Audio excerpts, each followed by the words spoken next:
कशा प्रकारे सहभाग आहे, कशा प्रकारे आपल्याला यांचं हे व्यक्तिमत्व आपल्याला लाभलेलं आहे. मित्रांनो, पण छोट्या गोष्टीपासून सुरुवात करतो.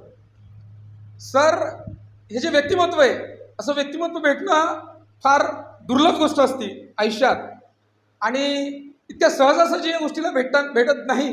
ते कळत असताना एकदा मी माझ्या आयुष्यातला विषय सांगायचं झालं तर बऱ्याच दिवसापासून मला असं वाटत होतं की आपण कुठेतरी काहीतरी थोडं बहुत बोलावं किंवा स्वतःच्या व्यक्तिमत्वाला कुठेतरी एक आघाडी मिळावी. असं असताना मला एक पोस्टर दिसलं रस्त्याने आणि त्या पोस्टरवर लिहिलं होतं की व्यक्तिमत्व घडवा.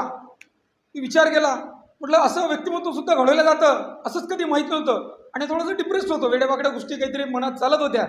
असं चालत असताना ती पोस्टर दिसलं, त्या पोस्टरवर नाव वगैरे काही नव्हतं. मी सहजच त्याचा नंबर घेतला आणि त्या नंबरला फोन केला. फोन सरांनी उचलला.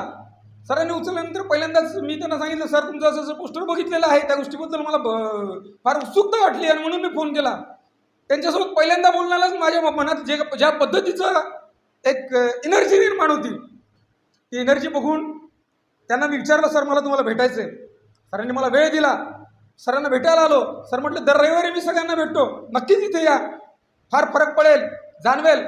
हा फरक पडेल नाही पडेल हा नंतरचा भाग होता, पण पहिल्याच मिटिंगमध्ये एखाद्या व्यक्तिमत्वाचा जो इम्पॅक्ट असतो, जो पडत असतो, तो तिथेच पडत असतो जेव्हा तो पहिल्यांदा बोलत असतो.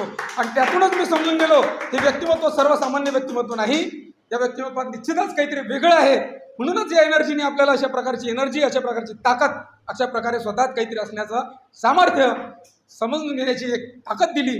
आणि मग मी सरांशी जुडलो. मित्रांनो, हे व्यक्तिमत्व खरंच साधारण व्यक्तिमत्व नाही. आपण सर्व रोज या व्यक्तिमत्वाला बघतो.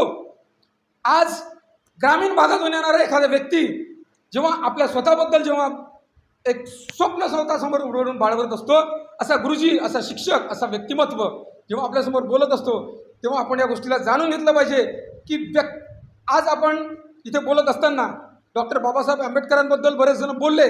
डॉक्टर बाबासाहेब आंबेडकरांनी आपल्या देशाची घटना कशा पद्धतीनं घडवली, त्या घडवण्याच्या दृष्टिकोनातून मला या गोष्टीबद्दल बोलायचं आहे की त्या व्यक्तीने एक देशाला घडवलं, या व्यक्तीने एका समाजाला घडवलं. मित्रांनो,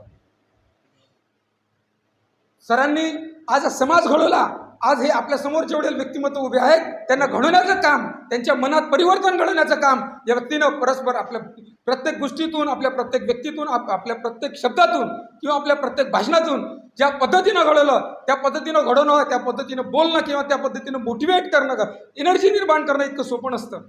मित्रांनो, ग्रामीण भागातून आले असताना सरांनी आपल्यासमोर ठेवलेलं स्वप्न म्हणजे पंतप्रधान होणे, या पद्धतीचं स्वप्न सुद्धा समोर उघडशी बाळगणे ही सुद्धा सोपी गोष्ट नाही. एक आपल्याला मोटिवेट करणारी, आपल्याला एक आपली एनर्जी निर्माण करणारी, एक ऊर्जा जागृत करणारी गोष्ट आहे. आणि याच गोष्टीनं आम्हाला खऱ्या अर्थानं सरांनी आपल्यासमोर आमचं एनर्जी, आपलं व्यक्तिमत्व जागृत करण्याची